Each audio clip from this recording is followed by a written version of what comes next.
music. All right.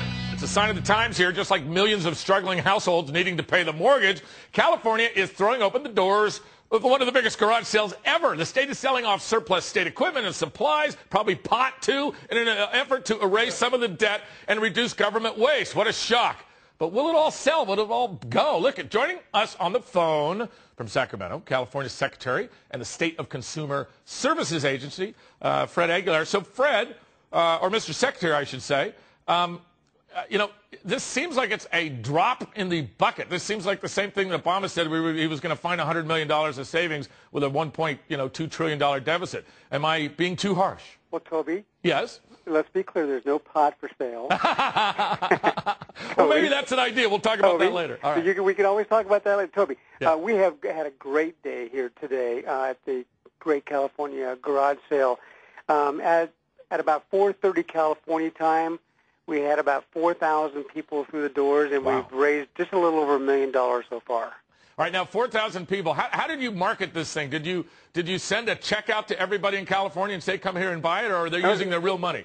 No, they're using real money. There's no IOU in this, Toby. It's real money. Man, somebody's fed you my lines. I can't believe this, Fred. You're always ahead of me. All right, now what was the best-selling item that y'all had? Well, you know what I found was interesting with the computers. Laptops were the hottest item. They went the quickest. And what type were you selling? Were you selling like high-end Dells and compacts and all that good stuff? Exactly. Mostly they were Dells. They were laptops and notebooks, and of course the PCs. We have a full desk system, the computer system. We had about 6,000 items as we started the garage sale this morning. Wow. And we auctioned off 295 cars, and tomorrow we will expect to auction off another 320. Now, I understand the government is going to be signing the cars. Which cars is he signing? He signed 15 vehicles that went up on eBay, and they all sold, Toby. Wow. Now, which cars? Are we talking like those white Tauruses you used to have, or, something cool? Hey, we sold the following items, Toby, on eBay signed by the governor. We sold a Dodge Durango 4x4, a Ford Taurus GMC, yeah, Jeep Cherokee, yeah, a Ford Focus. All right, a Focus, that's namby-pamby. Hey, Toby, a Ford Crown Victoria. A Crown Vic. You know, they're getting rid of Crown Vics, Fred. I'm just telling you. Oh, man. I'm just telling you, it went for big money. Now, how do you get this stuff? Is this surplus stuff? Did you have to sell your personal car, Mr. Secretary? My car has got too much of a loan against it, Toby. I can't sell it. So, what happened was the governor in July issued an executive order to all state departments and agencies to reduce the fleet in their areas of responsibility by 15%. Now, Toby, let me give you some numbers on that. Right. The state of California has 52,000 vehicles. 42,000 of those are 42,000 of those are passenger vehicles. The governor said there are vehicles that we're not using or we're underutilizing, and he wants them liquidated. So he ordered 15%.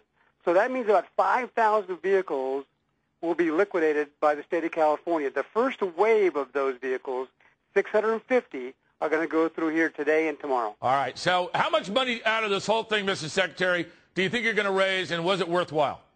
Well, let me answer the second question first. Sure. Yes, it's worthwhile because it cleans out waste in government as the governor has directed. And number one answer to your first question is, hey, we expected to raise 1.2 to 1.3. Well, we already went over $1 million today, so we're ahead of expectations. And where's the money going to go? Is it just going to go general for a big fund, Toby? Is there going to be an after party? Is that what the deal's going to be? Toby, it's going to go straight to the general fund. All right, you're a good sport, Mr. Secretary. All right. Thank you for joining us. All right, now we're joined by former governor of California, Gray Davis. Gray, all right, well, $1 million, you're getting a little publicity. Is this just like kabuki theater to say, forget about the big 800-pound elephant in the room that we're like $22 billion upside down?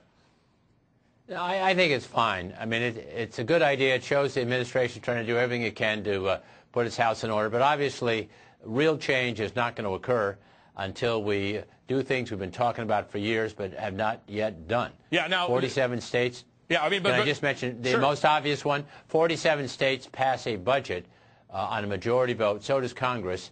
California is one of 3 states that doesn't do that. I'm not talking about raising taxes. I would keep that at a 2/3 vote. But let's pass a budget on a majority vote, not a 2/3 vote. That alone will solve a lot of problems. I'm an old Californian. I love this thing when you guys, start You always remind me of like the South Korean Congress where they start like duking it out, for like 5 days because they can never pass anything, right? I just think we should go to a boxing match, but that's my whole thing, But my question is this. My question is this. A boxing match is easier than a 2/3 vote. That's exactly right. So 52,000 cars. What the hell are you guys doing with 52,000? Can't people like take their own car to work and like drive back to work? Why does the state need 52,000 cars? You should ask Fred that question. Oh, no, that's private. You're not in politics anymore, Mr. Governor. So I don't understand. I mean, I get the sense that this was going to be like that movie Office Space, where like they're taking the staplers away. And, what good does it do ultimately? Why wouldn't you do this? If you take that money and make a one interest payment for the day to show how much interest you guys, wouldn't that make better sense?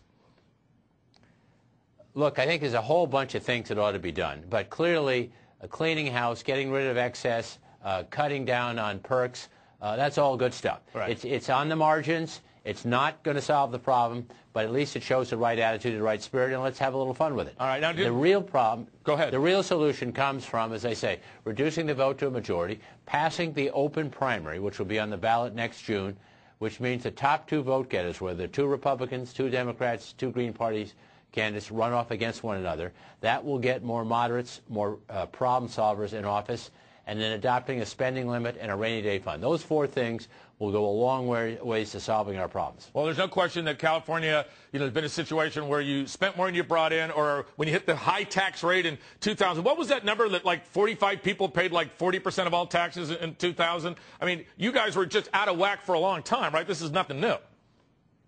Well, it's been around for more than a decade. You're absolutely right. And we depend too much on the income tax. In good years, high earners, the top 1%, pay about 50% of all the taxes. And good years means a good real estate market and a good stock market. Bad years, just the opposite. Their losses offset ordinary income. So the governor has a commission underway looking at more stable revenues. And I think at the end of the day, they're going to lower the sales tax and expand it to include law firms, accounting firms, car repair, all services, because our economy is probably 90% service, 10% manufacturing. Well, that's a great point. You guys are different than it used to be. Now, you are a politician. Our show is called Scoreboard. Recovering, exactly. A recovering lawyer too. So, as a scoreboard show, I got to ask you, what do you think the chances are that they're actually going to pass this referendum that says that they would do a rainy day fund? I mean, to me, that seems like a fantasy dream that if they didn't do it when they had all the extra money coming in, they're not going to do it now when they're upside down so much. I don't think the legislature will pass it. They put it on the ballot in May, but unfortunately they coupled it with a $12 billion tax increase. Right. They just raised our taxes $12 billion in February, and they wanted another $12 billion in May, and people said forget it. So I think signatures will have to be gathered. Outside groups will have to put it on the ballot. But if you tell the voters, we're going to have a spending limit based on the average spending over the last 10 years, factor in population growth, CPI, and a rainy day fund in case you have a very good year, you put money aside, you don't use it till you get in the next recession, they're going to say, hey, duh, that's how we live our life. It's going to pass like knife through hot butter. All right, well, that's a fabulous, I hope that as a former Californian, I hope you worked that through. Former Governor of California, Gray Davis, thank you. All right, so on deck.